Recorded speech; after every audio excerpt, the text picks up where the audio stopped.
Hello my friends, I'm Rich Larson and I'm the IRC Tire Guy. Today we'll be continuing our Endurocross specific technique breakdown series.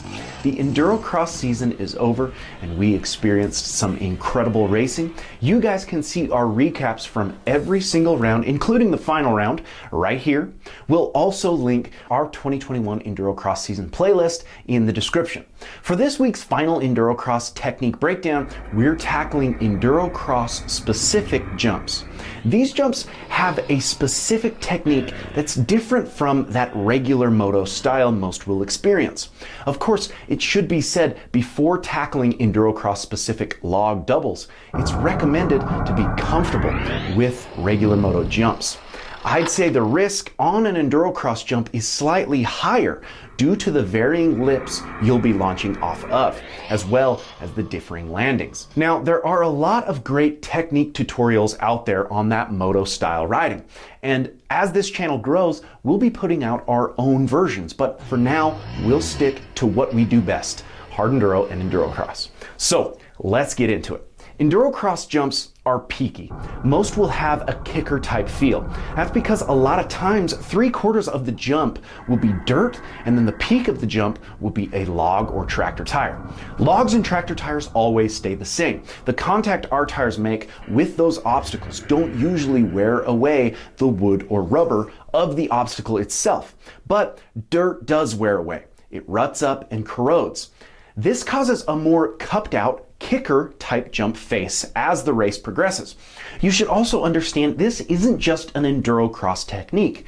We also use this to hop double logs in hard enduro as well. So you can apply these techniques to any style riding, even cupped out Moto jumps. So there's a certain technique for hitting this type of obstacle safely to avoid getting bucked over the bars. It's important to use everything in sync: throttle, clutch, suspension, compression, and rebound, as well as body position. Using all means of control with your machine is imperative in any riding situation. It's how we find the safest, most efficient way to tackle whatever we're riding. Hitting a log double or tire double is no exception. So let's start with the clutch and throttle. Largely, the technique that I use is a snap of the clutch and throttle, a quick load of the engine, and a quick release of the clutch off the face of the jump. This allows the motorcycle to increase forward and upward momentum for a more arcing air. This technique with the throttle and clutch is extremely similar to the splatter technique, which we haven't done a full breakdown on. We will be adding that to the list in the future, and this is a great starting point before fully committing to the more aggressive throttle and clutch of a splatter.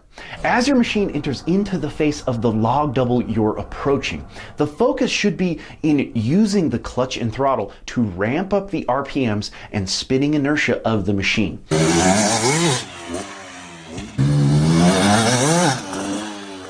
Then timing the release or pop of the clutch with the tires as they contact the transition from ground to log. We also use this throttle and clutch snap and release in sync with the compression and rebound of the suspension, which we'll break down a little more. But first, notice the timing of the release up close on my clutch.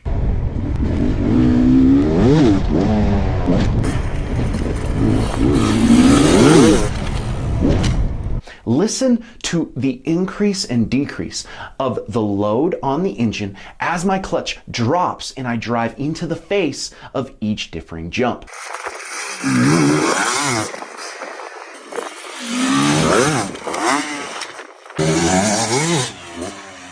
This not only assists the propulsion up and forward by putting efficient traction to the ground, it also helps my suspension, compression, and rebound become in sync with the obstacle.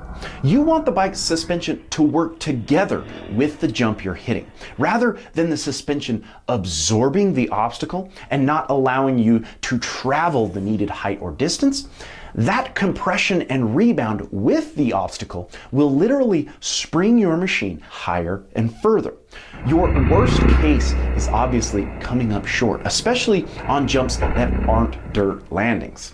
This can almost be compared to a seat bounce technique but without the seat bounce. Again, most endurocross jumps are kickers, and seat bouncing a heavy kicker will commonly end with a head over heels crash. We don't want that. The best way to maximize the suspension's compression and rebound is using proper body position. This is probably one of the most important parts of the kicker double. When approaching the double, I'm in that attack position we hear all the Moto guys talk about. Notice my centered standing approach, still keeping my hips back, but as we enter the transition, I move to a standing tall, almost straight up and down body position. My hips are still back, but I'm much more forward on the bike. Now, just after the bike has contacted the actual log or tire kicker of the jump, we compress our body position and hips back and down towards the bike. It's important to understand when the rear tire contacts the log or tire kicker, the suspension will compress additionally. This also means the suspension will have a tendency to rebound too hard off the abrupt transition of the log or tire kicker.